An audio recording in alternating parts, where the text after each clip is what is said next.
அனைவருக்கும் வணக்கம். இன்றைய யோகா பகுதியில் நம்ம பார்க்கக்கூடியது வந்து இடுப்புக்கும் கால்களுக்கு பகுதிகளுக்கான வந்து ஸ்ட்ரென்தன் ஆகிறதுக்காக வந்து சில பயிற்சிகளை வந்து பார்த்துட்ருக்கோம். பகுதி 2 கடந்த பகுதியிலுமே வந்து நம்ம படுத்துட்டு கால்கள் வந்து டோஸ் வந்து முன்னாடி பின்னாடி பயிற்சி பார்த்துட்டு இருந்தோம். அதுக்கப்புறம் இடுப்பு பகுதிகளில் மேல் தூக்கணும், கால் மேலே போட்டுட்டு அதுக்கப்புறம் இடுப்பு பகுதியை மேல் நோக்கி தூக்கணும். இப்போ இந்த பகுதியிலையும் வந்து ஒரு சில பயிற்சிகள் வந்து அதே மாதிரி தான் இருக்கும். இப்போ அதே மாதிரி படுத்த நிலையில் வந்து பண்ணிக்கலாம்.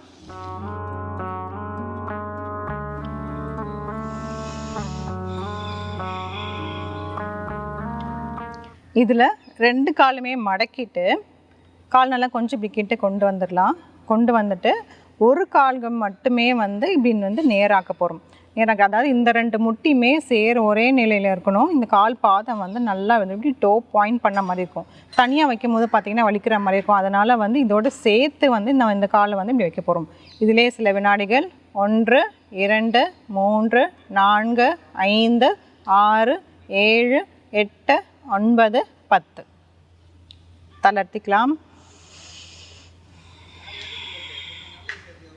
இப்போ இடது காலில் வந்து பண்ணிடலாம். அதே மாதிரி இந்த மாதிரி டோ பாயிண்ட் பண்ணும்போது பார்த்தீங்கன்னா வந்து அதில் இருக்க வந்து நரம்புகள் வந்து நல்லாவே வந்து இழுவுத்தன்மை வந்து ஏற்படும். 1 2 3 4 5 6 7 8 9 10 தளர்த்திக்கலாம்.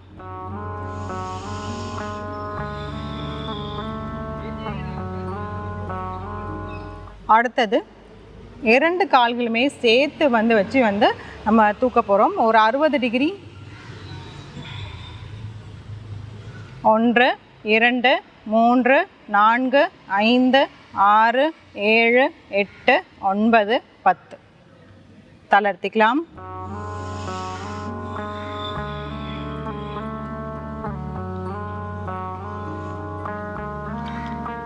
அடுத்த பயிற்சி இந்த மாதிரி சைடில் படுத்துட்டு 2 காலுமே இப்படி மடக்கி வச்சுட்றோம். மடக்கி வச்சுட்டு ஒரு கால் மட்டும் இப்படி ஓப்பன் பண்ணி க்ளோஸ் பண்ண போகிறோம். இந்த மாதிரி 2 3 4 5 6 தளர்த்திக்கலாம். அதே மாதிரி இந்த பக்கத்துலையும் செய்யணும்.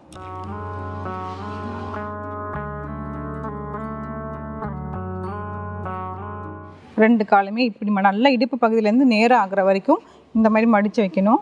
மடித்து வச்சுட்டு ஒரு கால் மட்டும் எடுத்து இப்படி ஓப்பன் பண்ண போகிறோம்.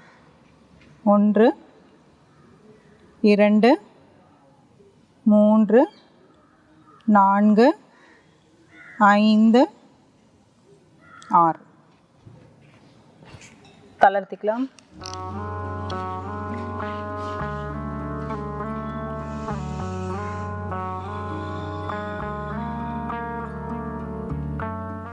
இந்த மாதிரி வந்து இடுப்புக்கும் கால்களுக்கும் சேர்த்து பண்ணும்போது என்ன ஆகும்னா நல்லா அதுக்கு சுற்றி இருக்கக்கூடிய இந்த மசில்ஸ் எல்லாமே வந்து நல்லாவே ஸ்ட்ரென்தன் ஆகும்.